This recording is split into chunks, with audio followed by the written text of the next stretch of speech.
2013-2014 оқу жылы Астана қаласының сол жағалауының білім ордасына айналған 66-шы мектеп-лицейі жыл сайынғы дәстүрмен мектеп қамқор анамыз, оқып білім аламыз, өнерпаз болып өсетін біз оқушы боламыз деп бірінші сыныпқа қадам басқан 100 студент балдырғанға өз есігін айқара ашты.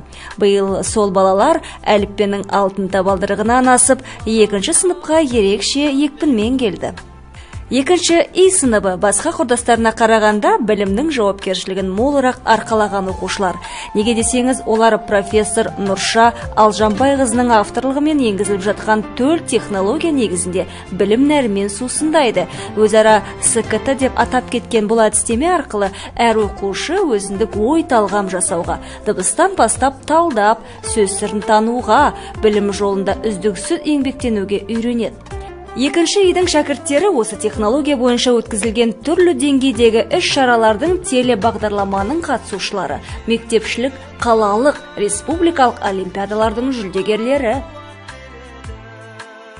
Тыңдаған көңілдегі толғамымды, шыңдаған тәрбием мен талғамымды, өмірдің маған сый деп білемін, өзіңдей жанға шәкірт болғанымды деп жырланғандай, өз оқушыларына білім дәнін себуші Роза Мейірбек қызы әр шәкіртіне болашақ азамат ретінде қарайды.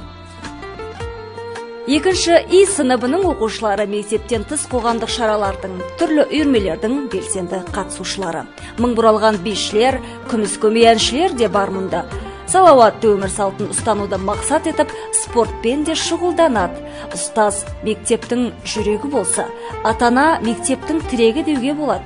Өйткені ата-ананың дұрыс қарым-қатынасының арқасында ұстаз бен баланың алмайтын қамалы жоқ. Бала болашағымыз, бүгінгі ұрпақ ел тұтқасын ұстар азамат. Сондықтан балаға дұрыс тәрбие беру ата-ананың, ұстаздың ғана емес, бүкіл қоғамның міндеті. Бүгінгі қазақ қоғамының құндылығының бастауында тәуелсіздік ұғымы тұр десек, бала санасына сол ұлық мерекені жақсылап сіңіру үшін, мән мағынасын көңілге түйдіру үшін, ұстаз, бала, ата-ана болып, халқымыздың тарихын зерделейтін ұлттық